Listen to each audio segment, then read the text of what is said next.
ये पॉइजन के साथ रिएक्शन करेंगे और ऐसा पदार्थ बनाएंगे जो शरीर के लिए अब जहरीला नहीं रह गया। दैट कैन एक्सक्रीटेड, और वो क्या होते हैं, वो बॉडी में यूरिन के द्वारा और लैट्रिन के द्वारा एक्सक्रीट हो जाते हैं। इसका एग्जांपल है चिलेट्स, यानी बहुत से आपके चिलेट्स होते हैं, वो क्या होते हैं कि आपके पॉइजन के साथ बाइंड होंगे और सॉल्युबल कॉम्प्लेक्स बना लेंगे, और वो soluble complex by the urine वो क्या हो जाएंगे, बॉडी से निकल जाएंगे। यहाँ पे लिखा है बहुत ढेर सारे एसिलेटर्स and detoxification of the poisoning. यहाँ पे लिखा है एन एसिटिल सिस्टीन और सोडियम थियोसल्फेट, इसका इस्तेमाल होता है पॉइजनिंग को कम करने के लिए। नेक्स्ट है आपका decrease the rate of conversion of poison into the toxic metabolite, और जो आपका इथेनॉल है और आपका फोमेजिपोल है, ये क्या करता है कि आपका जो डिक्रीज करता है rate of conversion of poison into the toxic metabolite.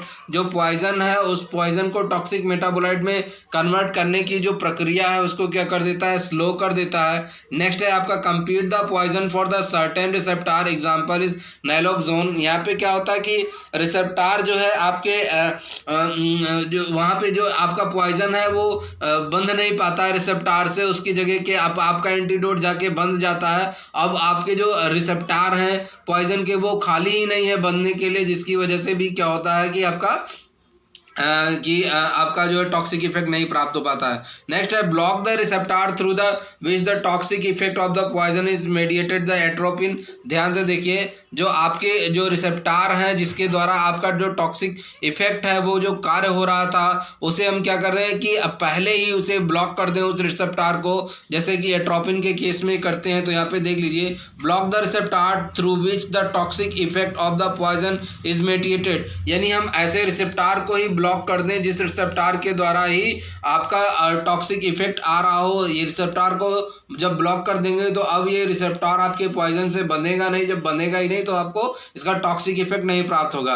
Next है आपका bypass effect of the poison, oxygen is the treatment on CO is the cyanide poisoning. इसमें क्या करता है कि ज़्यादा से ज़्यादा मात्रा में ऑक्सीजन देते हैं, जिससे क्या होता है कि आपका जो कार्बन है वो उस कार्बन मोनोऑक्साइड में नहीं बदल पाए, और नहीं बदल पाए तो जिससे क्या होता है टॉक्सिसिटी को कम किया जा सके। नेक्स्ट है आपका एंटीबॉडीज टू द पॉइजन का को एंटीबॉडीज दे देते हैं। एंटीबॉडीज पॉइजन को क्या कर देते हैं कि उनको कम करने की करते हैं, और वो पॉइजन को पहले से आइडेंटिफाई किए होते हैं, तो इस विधि के द्वारा इसमें कम कर दिया जाता है।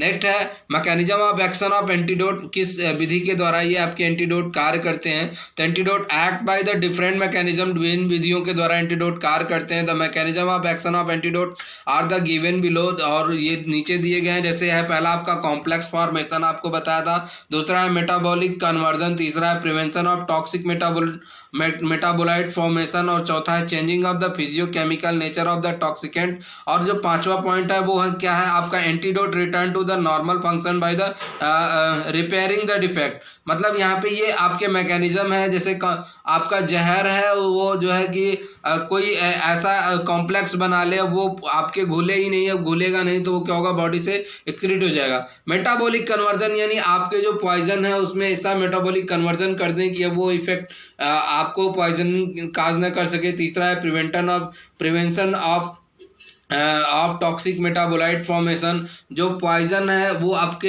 एक जब टूटता है तो विभिन्न प्रकार के मेटाबोलाइट्स बनाते हैं, और वो मेटाबोलाइट्स ज़्यादा नुकसानदायक होते हैं, तो वो जो आपका जो टॉक्सिक मटेरियल है उसको ब्रेक डाउन नहीं होने देता, और आपका जो मेटाबोलाइट्स हैं, जो टॉक्सिक मेटाबोलाइट हैं वो नहीं बन पाते हैं। और चौथा है भाई changing the physiochemical nature of the toxicant, और आपके जो जहर है उसके फिजिकल प्रॉपर्टीज़ और आपके केमिकल प्रॉपर्टीज़ को जब बदल देंगे किसी भी जहर के लिए, तो वो अब क्या हो जाएंगे, जहर नहीं रह जाएंगे। और जो पांचवा पॉइंट है वो antidote return to the normal function by the repairing of the defect, और एंटीडोट जो है वो डिफेक्ट को खत्म करने के बाद पुनः अपनी प्रारंभिक अवस्था में आ जाता है। नेक्स्ट हम बात करते हैं flow chart of the mechanism, किस तरीके से ये काम करता है। बच्चों अगर आप इस फ्लो चार्ट को बना देते हैं, कुछ नहीं करते हैं ज़्यादा, तो फ्लो चार्ट को याद करना बहुत ही ज़रूरी है। सबसे पहले मान लीजिए कि इनटेक ऑफ एंटीडोट सबसे पहले इनटेक किया किया, फिर वो एंटीडोट क्या किया, कॉम्प्लेक्स बना लिया, जहर के साथ मिला और क्या बना लिया, वो कॉम्प्लेक्स बना लिया। फिर मेटाबॉलिक कन्वर्जन, फिर वो क्या होता है, एक रूप से दूसरे रूप में परिवर्तित होगा। फिर मेटाबॉलिक कन्वर्जन प्लस पॉइजन, तो वो मेटाबॉलिक कन्वर्जन होगा प्लस वो पॉइजन के साथ जुड़ेगा। फिर यहाँ देखिए भाई, changing the physiochemical nature of poison, अब वो आपके जो जहर है उसके प्रकृति को ही बदल देगा। अब यहाँ पे देखिए डिस्ट्रॉय द पॉइजनिंग, अब उसका जो जहर का असर है वो क्या हो गया, समाप्त हो गया। यहाँ पे लिखिए antidote return to the normal function, और एंटीडोट फिर क्या होता है, अपनी नॉर्मल अवस्था में आ जाता है। एंड एक्सक्रीशन ऑफ एंटीडोट्स, और वो क्या होता है कि जो आपका एंटीडोट है और जो आपके कॉम्प्लेक्स मटेरियल थे जो पॉइजनिंग काज कर रहे थे वो भी शरीर से क्या हो जाते हैं, बाहर निकल जाते हैं। तो ये फ्लो चार्ट बड़ा ही इंपॉर्टेंट है। नेक्स्ट हम बात करते हैं, कुछ पॉइजनिंग की बात करते हैं साथ में उसके एंटीडोट की। जैसे पैरासीटामॉल है, इसका जो एंटीडोट है N-एसिटिलसिस्टीन है। बाय द केस में किसी भी पेशेंट को पैरासीटामॉल की पॉइजनिंग हो गई तो N-एसिटिलसिस्टीन देके उसके पॉइजनिंग को कम किया जा सकता है। आयरन का अगर पॉइजनिंग हो गया तो फेरोक्सामीन हो गया। हिपैरिन का है तो प्रोटामीन सल्फेट हो गया। साइनाइड पॉइजनिंग में sodium nitrate and sodium thiosulphate हो गया। और थियोफाइलिन कैफीन की हो गई अगर, तो इसमें इस्मोलॉल दिया जाता है। ट्रोपिन की केस में फिजियोस्टिग्मिन दिया जाता है। काबर, गोल्ड, लेड, मरकरी, जिंक की पॉइजनिंग में पेनिसिलामाइन दिया जाता है। आर्सेनिक पॉइजनिंग में डाइमरकैप्रोल दिया जाता है। और इंसुलिन के पॉइजनिंग में ग्लूकोज दिया जाता है जिसमें डेक्स्ट्रो 50% होता है। तो ये आपके डिफरेंट हो गए कि जिसमें आपका ये आपका एंटीडोट दिया जाता है। अगला है एक्टिवेटेड चारकोल, जिसे हम यूनिवर्सल एंटीडोट के नाम से भी जानते हैं। तो सबसे पहले ये जान लीजिए कि आपका क्या होता है। यहाँ पे देख लीजिए एक्टिवेटेड जो चारकोल है वो कैसे कार्य करता है। Activated charcoal is a simply burn would, यानी जब लकड़ी को आप जला देते हैं तो वो जो जली हुई लकड़ी होती है that has hired to all the oxygen and remove through the control oxidation and the processing is by the steam, यानी इसे भाप की सहायता से क्या करते हैं, जलाते हैं ताकि उसका ऑक्सीजन जो है वो पूरी तरीके से क्या हो जाए, बाहर निकल जाए। फिर इसके बारीक पीस के हम एक्टिवेटेड चारकोल का निर्माण करते हैं।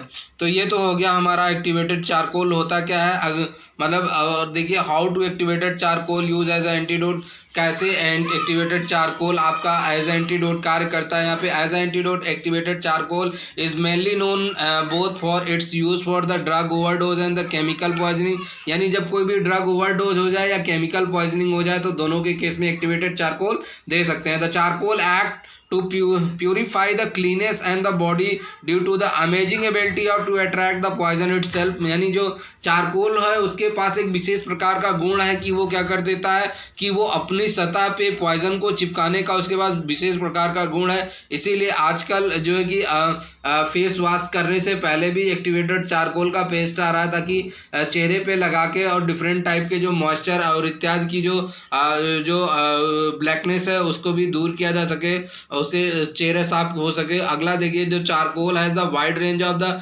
एब्जॉर्प्शन हैवी मेटल्स, और जो चारकोल होता है वो बहुत बहुतायत स्तर पे जो है वो हैवी मेटल्स को अवशोषित कर लेता है, वायरस को अवशोषित करता है, बैक्टीरियल एंड फंगल टॉक्सिन को अवशोषित कर लेता है and all absorb the effectively, और वो सबको अच्छी तरीके से अवशोषित कर लेता है। The activated charcoal often absorb more than its own wait, कभी ज़्यादातर क्या होता है कि जो आपका एक्टिवेटेड चारकोल है वो अपने वजन की तुलना में किसी ज़्यादा वजन का जो है वो मटेरियल जो है वो क्या कर लेता है, वो अवशोषित कर लेता है।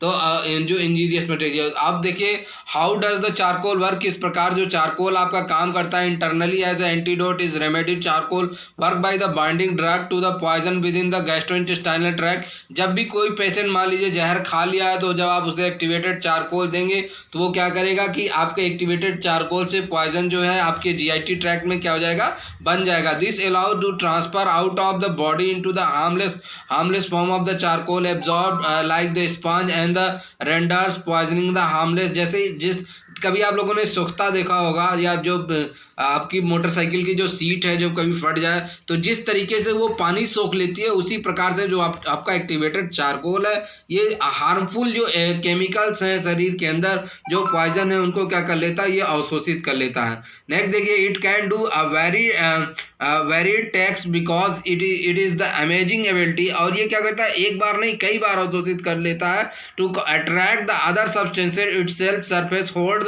Them and until they exit the body, और वो क्या कर लेता है अपनी सतह पे चिपकाया रहता है तब तक पॉइजन, जब तक कि वो शरीर के बाहर न निकल जाए। तो ये चारकोल का एक विशेष गुण है जिसकी वजह से इसका उपयोग किया जाता है।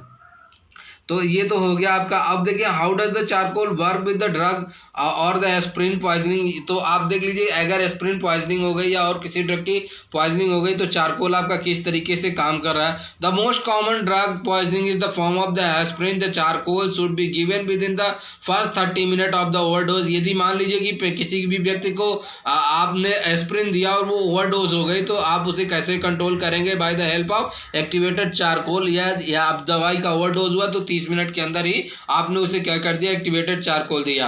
तो ध्यान से देखिए the powder charcoal reaches to the maximum rate of the absorption rapidly. और जो आपका पाउडर चारकोल है वो क्या करेगा, maximum rate of absorption show करेगा बहुत तेजी से विद इन 1 मिनट, 1 मिनट के अंदर। And sooner it is given to the better chance to the successful treatment. और इससे क्या होगा कि बहुत ही अच्छा अवसर प्राप्त होगा आगे इलाज के लिए, उस पेशेंट को आगे केयर करने के लिए, उसको अच्छी अवस्था में लाने के लिए। The charcoal given after the 1 hour to the fast absorbing drug like the aspirin are usually absorb the 10% effective. और जो आपकी एस्प्रिन होती है वो काफ़ी तेजी से साथ अवशोषित होती है, इसलिए हमने ये जो प्रैक्टिकल बताया है आपको मेनली जो है एस्प्रिन को लेते हुए बताया है। तो यहाँ पे ये देखिए किस तरीके से जो प्रॉब्लम एसोसिएटेड होती है, साइड इफेक्ट ऑफ एंटीडोट, मतलब पेट में स्वेलिंग हो जाती है, पेटों में क्रैम्प्स होते हैं और सर दर्द होने लगता है। यहाँ पे हमने आपको बताया गया कि साइड इफेक्ट ऑफ आपको एंटीडोट बताया है, पेट में दर्द, देखिए सर में दर्द हो रहा है यहाँ पे और पेट में स्वेलिंग हो जाती है, गैस की भी समस्या हो सकती है आपको। अब देखिए चारकोल इफेक्ट देख लीजिए। तो common side effect of the charcoal antidote, black stool, जो लैट्रिन होगी वो काली कलर की होगी, डायरिया हो सकता है, जो पेट झड़ने लगेगा, थ्रोइंग अप लेस इफेक्टिव हो जाता है इसमें।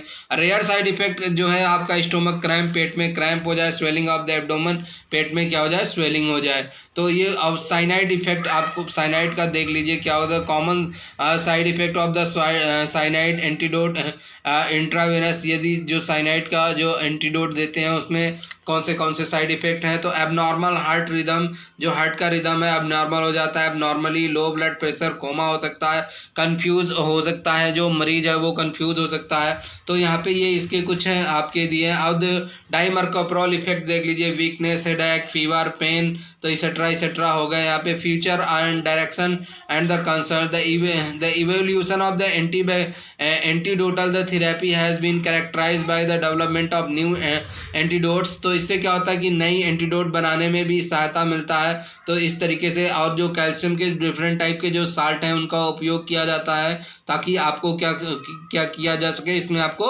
आराम दिया जा सके। तो यहाँ पे है future direction to the concern. तो यहाँ पे जो आपका जो international program on the chemical safety, ये जो है आपका जो इंडिया का प्रोग्राम है, इंटरनेशनल प्रोग्राम है, international program on the chemical safety. ये जो टीम है ये आपका डिफरेंट पॉइजन की स्टडी करती है और फिर उनके खिलाफ एंटीडोट बनाने का भी काम करती है। तो यहाँ पे बच्चों ये एक शॉर्ट नोट था एंटीडोट के बारे में। किसी को कोई भी समस्या हो तो मुझसे बात कर सकता है। Thank you.